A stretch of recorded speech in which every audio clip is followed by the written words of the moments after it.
Hello everyone, myself chartered accountant Vidhi Jain. आज इस video में मैं कुछ ऐसे टिप्स डिस्कस करने वाली हूँ उन स्टूडेंट्स के लिए जो डिस्पाइट नंबर ऑफ अटेम्प्ट्स अपने सीए एग्जाम को क्लियर नहीं कर पा रहे हैं। तो शैल वी स्टार्ट?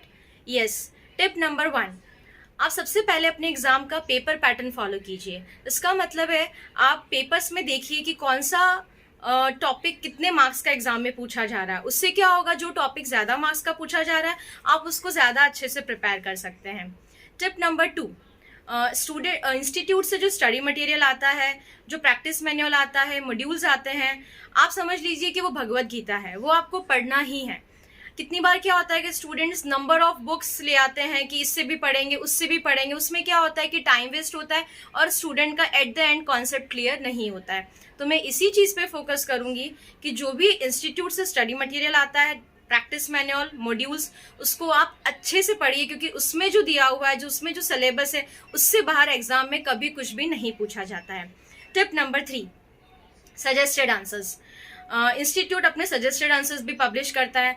अगर आप उसको थरोली रीड करेंगे तो आपको ये पता चलेगा कि आपको एग्जाम में जो आंसर्स हैं वो किस तरीके से लिखने हैं, कैसे पेपर में कैसे प्रेजेंटेशन होना चाहिए। कितनी बार क्या होता है कि हमें सब आता है, हमारा सब पढ़ा हुआ होता है, बट फिर भी इन स्पाइट ऑफ डैट हमारे एग्जाम में मार्क्स नहीं आते हैं and we start blaming the institute कि इंस्टीट्यूट ने चेकिंग अच्छा नहीं किया या whatever. So this is totally wrong. So आप सजेस्टेड आंसर्स अगर अच्छे से करते हैं पास्ट 2 to 3 ईयर्स के हर सब्जेक्ट का, theory as well as practical, तो डेफिनेटली आपको एग्जाम में किस तरीके से प्रेजेंट करना है उसके रिगार्डिंग आपको कुछ न कुछ अच्छे टिप्स हमेशा मिलेंगे। टिप नंबर 4, कितनी बार क्या होता है कि हम जैसे कि अपना जो इंस्टीट्यूट का पासिंग क्राइटेरिया है कि आपको इंडिविजुअल 40% चाहिए होता है, एग्रीगेट आपको 50% चाहिए होता है। हमारा इंडिविजुअल 40% तो आ जाता है बट एग्रीगेट 50% में अपन लैक करते हैं। ये किस वजह से होता है? क्योंकि हम कोई भी 1 या 2 सब्जेक्ट इतना अच्छे से प्रिपेयर नहीं करते हैं कि उसमें अपना मोर देन 60% मार्क्स आ पाए, तो इसकी वजह से हमारा एग्रीगेट रह जाता है एंड फाइनली हमारा फेल एग्जाम में हम लोग हो जाते हैं।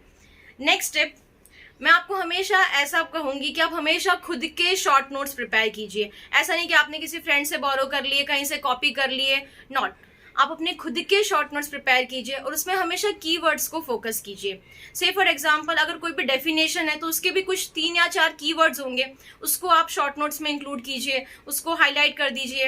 या जो भी सपोज आपके 10 पॉइंट्स है तो उस 10 पॉइंट्स को भी आप कीवर्ड्स में कन्वर्ट कर सकते हैं, क्योंकि एग्जाम के पहले या before, just 1 day before exam हमारे पास इतना टाइम नहीं होता है कि हम सारी बुक्स या अपने सारे नोट्स को अपन रीड कर पाए। ओके, नेक्स्ट स्टेप, एक और चीज मैं आपको बताना चाहूंगी, अब हमेशा एग्जाम के 15 डेज पहले रिवीजन कीजिए, जस्ट 15 डेज बिफोर एग्जाम।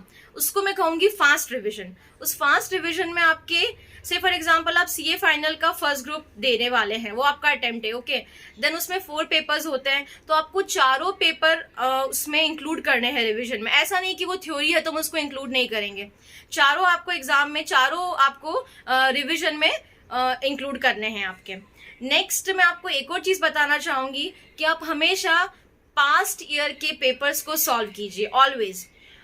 हो सके तो 2-3 ईयर्स के पेपर्स को आप सॉल्व कीजिए, तो आपको आपका कॉन्फिडेंस बढ़ेगा और आपको नेक्स्ट आपको आइडिया लगेगा कि एग्जाम में कैसे क्वेश्चन पूछे जाते हैं, क्या पेपर पैटर्न रहता है। मैं हमेशा इस चीज पे इसलिए फोकस कर रही हूँ क्योंकि जनरली क्या होता है कि स्टूडेंट्स इन छोटी छोटी चीजों को इग्नोर करते हैं और फाइनली वो एग्जाम क्लियर नहीं कर पाते इन spite of hard work, in spite of so many studies.